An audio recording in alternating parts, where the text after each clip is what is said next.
Hey guys, what's up? It's Cole, and welcome to my summary of the patch 6.5 preliminary notes. As a general rule of thumb, these preliminary patch notes usually have everything aside from job buffs and nerfs, so you're gonna have to wait for the patch to drop to get that particular information. These patch notes are pretty huge, and so I actually have my work cut out to me if I'm gonna try and get this under 10 minutes, which is my really big stretch goal for this. So I'm gonna keep commentary to my minimum, but I'm gonna say, guys, if this video helps you out at all, I would super incredibly appreciate if you considered dropping a thick pile of patch notes on that like button and cat daddying that subscribe button.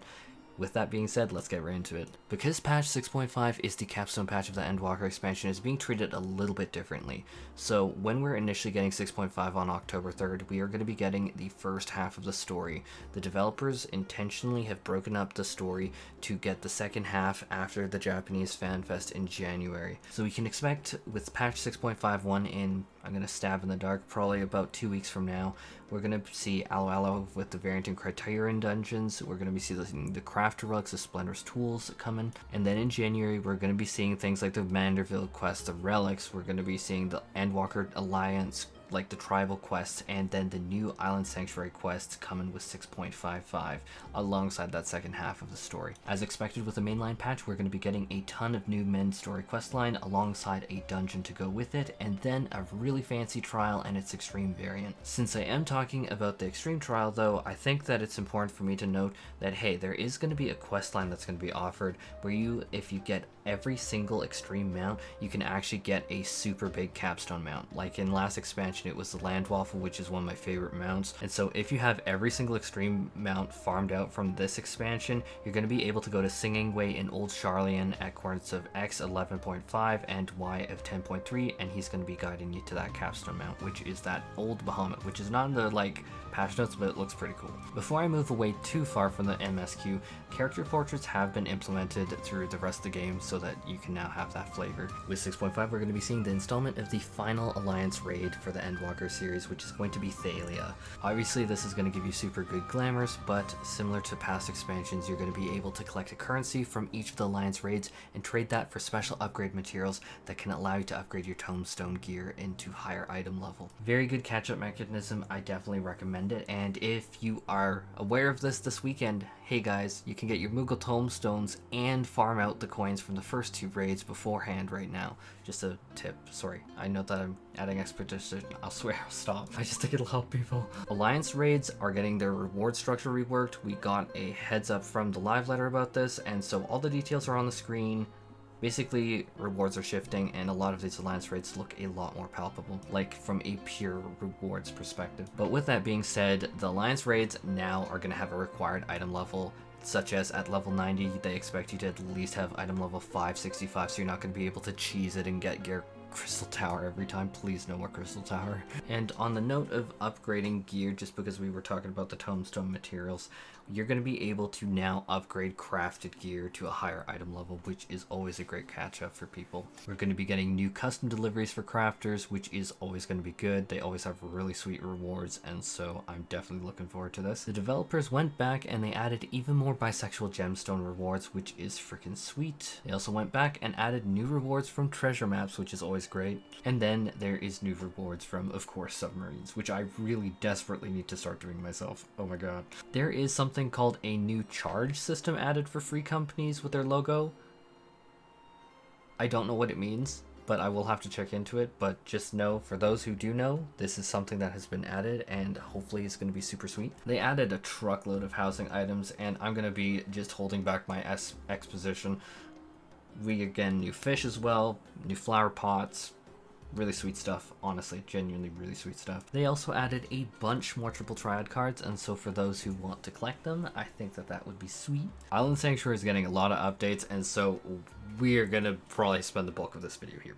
So first of all is the Felicious Furball is now going to give you something called Felicious Favors, in which you're going to be able to get a custom personalized to you list of things that are to be crafted. In the user interface, they're calling it like a seasonal thing, but basically it's like a limited time to make a particular set of unique things, and so you're not going to just be able to like take someone else's like item recommendations and just do it, and so you're going to be able to like tailor it yourself. There's also going to be settings in the UI in order to see like Felicious favors. It's like what's the current, what's the next season, so there's definitely a lot of support for this system. I'm going to have a lot more to say about it when I actually get my fingers into it, but until now that's about all I can say. Island Sanctuary's max rank is going to be raised from 16 to 20, and the shortest version that I can put this is there's going to be new everything, and that the more ball, Yoshi P has said, is an animal, not a plant, which is very important.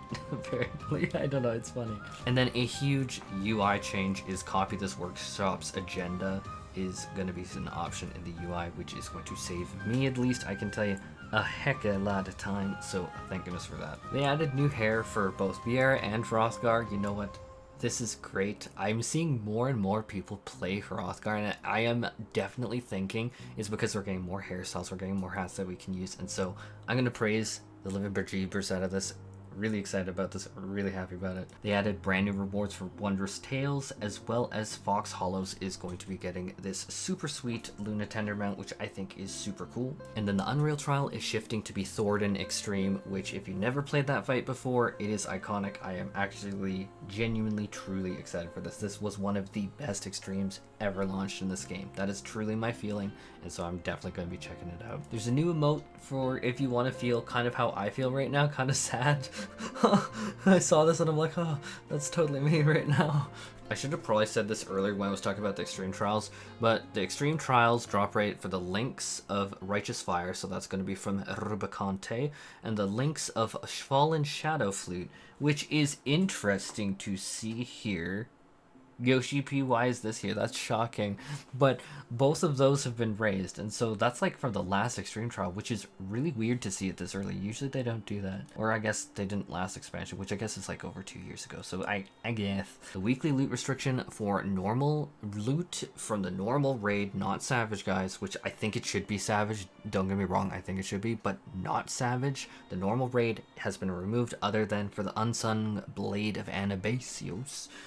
So that is the item that you collect a bunch for the weapon, but it has been lowered from 7 down to 4. We'll talk about the Savage loot in a different video, guys. I know I'm gonna get comments saying, why the I know, I'm with you guys. I'm with you guys. PvP Series 4 is going to be ending, and PvP 5 is going to be, Series 5 is going to be starting, and that's obviously going to have new rewards, as well as they're adding, it's not in patch notes, but they're adding new rewards for trophy crystals, which is like that futuristic glam that they showed in the live letter. PvP is getting a whack load of visibility improvements and clarity improvements, as well as like being able to pin your team up to the left side. These are really big changes. Like, guys, if you haven't tried PvP, can't recommend it enough. I think Crystalline Conflict is really good. You really should give it a shot. I'm truly impressed. And these steps are baby steps, yes, but we're going even further in the right direction, which makes me super optimistic. I'm actually really optimistic about PvP in this game, actually. The gender locks on the Omega Male and Omega Female sets have been removed.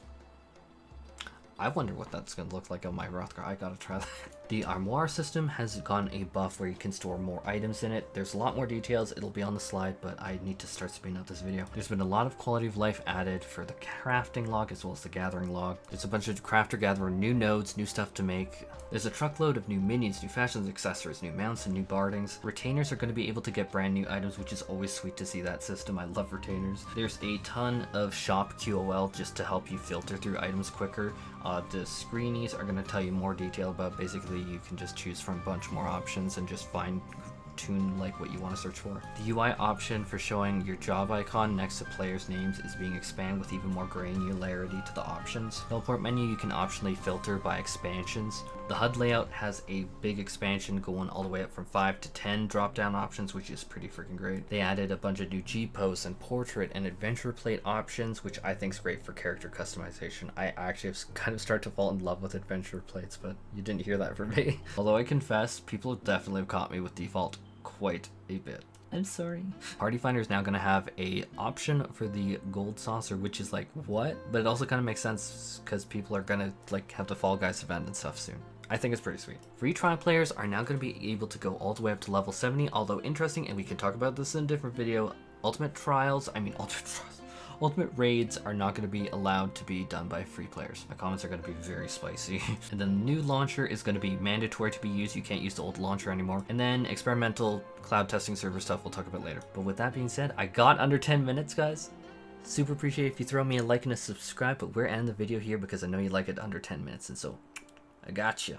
That was really tough to do, actually. Holy shoot. How many times did I retake?